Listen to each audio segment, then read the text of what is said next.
Welcome to Democracy Now!, democracynow.org, The War and Peace Report. I'm Amy Goodman. Coronavirus cases continue to surge across most of the United States, with nearly 2.9 million confirmed cases and 130,000 reported deaths, around 1/4 of the global death toll and global infections, though both numbers are believed to be significant undercounts of the true toll. On Sunday, the 7-day average for new cases reached a record high in the United States for the last months.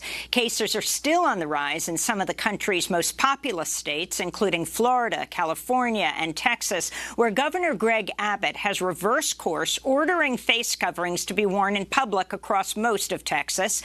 Texas officials, and as well as those in Florida and Arizona, say the state's early reopenings help fuel the explosion in cases.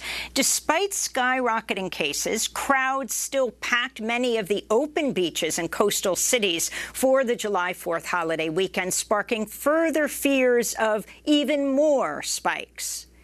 On Sunday, President Trump falsely claimed 99% of coronavirus cases in the U.S. are harmless.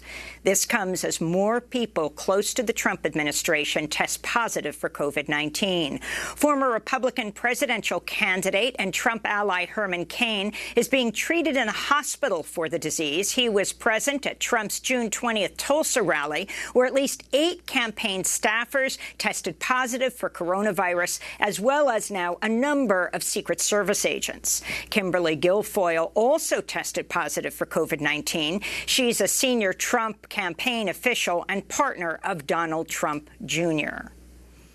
Around the world, where confirmed cases have now topped 11 million, with over 500,000 deaths, other countries are also reversing lockdowns after recording new spikes in coronavirus cases. Australia's closed the border between its 2 most populous states, New South Wales and Victoria, for the first time in a century. Around 3,000 people across 9 public housing lower blocks in Victoria's capital, Melbourne, have been on strict lockdown since Saturday and have been told they cannot leave their homes until further notice. In Spain, the regions of Galicia and Catalonia have been ordered to lock down. In India, the world's largest temporary hospital to treat coronavirus patients opened in New Delhi. The 10,000-bed hospital opened Sunday as officials reported a record nearly 25,000 new cases and 600 deaths. Mexico topped 30,000 COVID-19 deaths this weekend to overtake France as the country with the 5th highest reported death toll. Brazil, second only to the United States in cases and death toll, surpassed 1.6 million coronavirus cases. In the Persian Gulf, infections in the United Arab Emirates and Saudi Arabia are on the rise after curfews in both nations were lifted last month. Meanwhile, around 240 medical experts from around the world are asking the World Health Organization to revise its official recommendations based on evidence the coronavirus is airborne and can be transmitted through tiny droplets that linger in the air in closed spaces. At least 15 Indigenous activists and allies were arrested in South Dakota Friday after blocking a highway leading to Mount Rushmore, where President Trump gave a divisive speech attacking what he called far-left fascism. Make no mistake, this left-wing cultural revolution is designed to overthrow the American Revolution. To make this possible, they are determined to tear down every statue, symbol, and memory of our national heritage. During his Mount Rushmore address, Trump made only a passing reference to the pandemic. Public health officials criticized the White House for not requiring social distancing or masks at the event. Trump gave another divisive speech on July 4th at the White House event, where he compared the, quote, radical left to Nazis. We'll have more on the Indigenous protests after headlines with historian Nick Estes. A warning to viewers, this story contains graphic footage. In Seattle, Washington, 24-year-old anti-racist activist Summer Taylor was killed Saturday evening when a driver rammed a crowd of protesters on a closed section of Interstate 5. A second protester was hospitalized in serious condition. The driver fled the scene but was chased down by another protester and arrested. Investigators say they don't have a motive in the killing. Summer Taylor was an animal lover who worked full-time at a Seattle veterinary clinic. In Washington, D.C., protesters marched along the National Mall Saturday to Lafayette Park near the White House ahead of President Trump's 4th of July fireworks event. This is 18-year-old Cherish. What have they given us? They gave us new laws that just enslaved us under a different name. I'm sick and I'm tired. I'm tired of coming out here to scream this. I want to see change. You know where that starts? With us. That starts with us. In Baltimore, Maryland, protesters toppled a statue of Christopher Columbus Saturday night and threw it in the harbor. The statue stood since 1984 when it was dedicated by then-President Ronald Reagan. In Georgia, heavily armed protesters, most of them African-American, marched on Stone Mountain Park on the 4th of July, demanding the removal of a massive carving of Confederate leaders from the side of the mountain. In Des Moines, Iowa, hundreds of people rallied at the state capitol Saturday, demanding the removal of monuments glorifying white supremacy, including a statue depicting an Indigenous person seated below a white pioneer.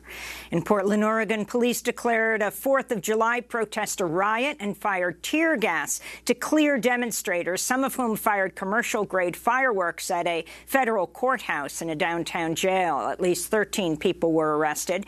Meanwhile, in Colorado, 3 officers with the Aurora Police Department were fired. A 4th resigned after they staged a photo reenacting the killing of Elijah McClain, an African-American man who died after an officer put him in a chokehold as he attempted to walk home from a store last August. Aurora's interim police chief, Vanessa Wilson, called the photo a crime against humanity and decency. No officers have been arrested in the death of Elijah McClain. In sports news, pressure is growing on the Washington Redskins to change its racist name. On Thursday, FedEx, which holds the naming rights for the team's football stadium, called on the team to come up with a new name. Nike has also pulled gear for the team from its store. The team has announced it's undergoing a, quote, thorough review of the team's name. Meanwhile, in baseball news, Cleveland Indians manager Terry Francona has backed changing the team's name. On Sunday, he said, quote, I think it's time to move forward. In Ethiopia, over 160 people have been killed during unrest following the murder of popular singer and activist Hachalu Hundessa last Monday. He was a member of the ethnic Oromo group and had once served 5 years behind bars as a political prisoner. His music became the soundtrack to anti-government protests that swept Ethiopia and led to the resignation of its prime minister in 2018 and the appointment of Abiy Ahmed, the country's first Oromo leader. At least 5 people have been arrested in connection with Hundessa's killing. China continues its crackdown on Hong Kong days after it enacted its national security law last Tuesday.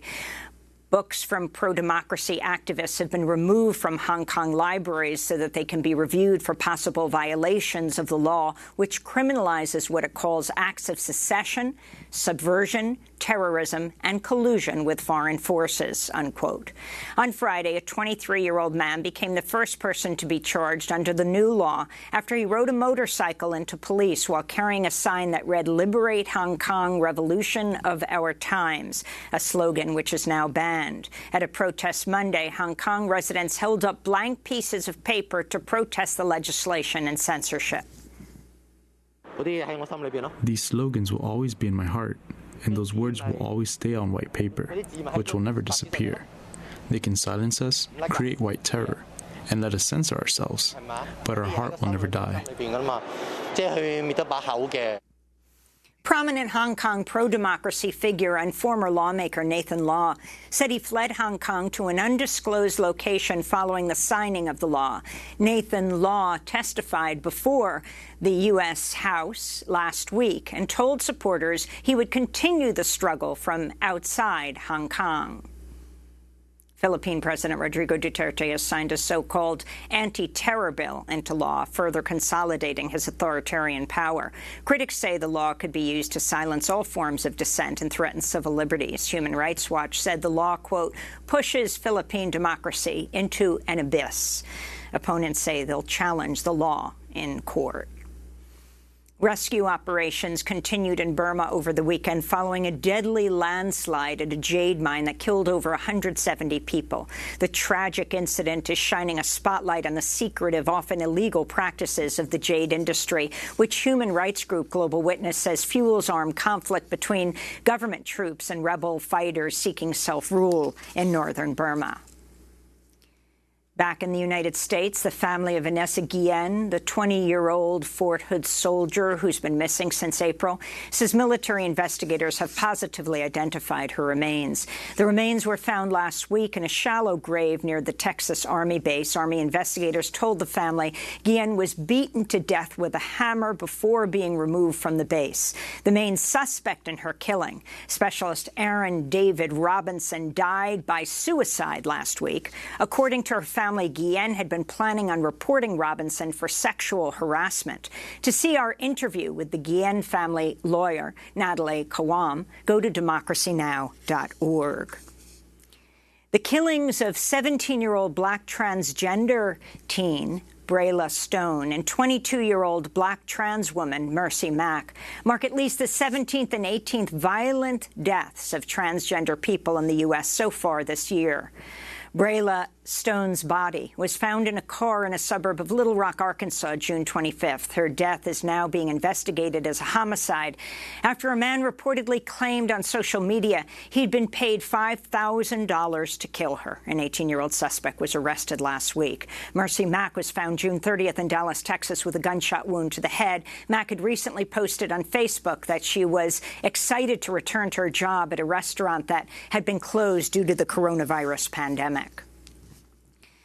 The FBI has arrested Ghislaine Maxwell, a British socialite who's accused of luring girls to be sexually abused by convicted predator and sex trafficker Jeffrey Epstein.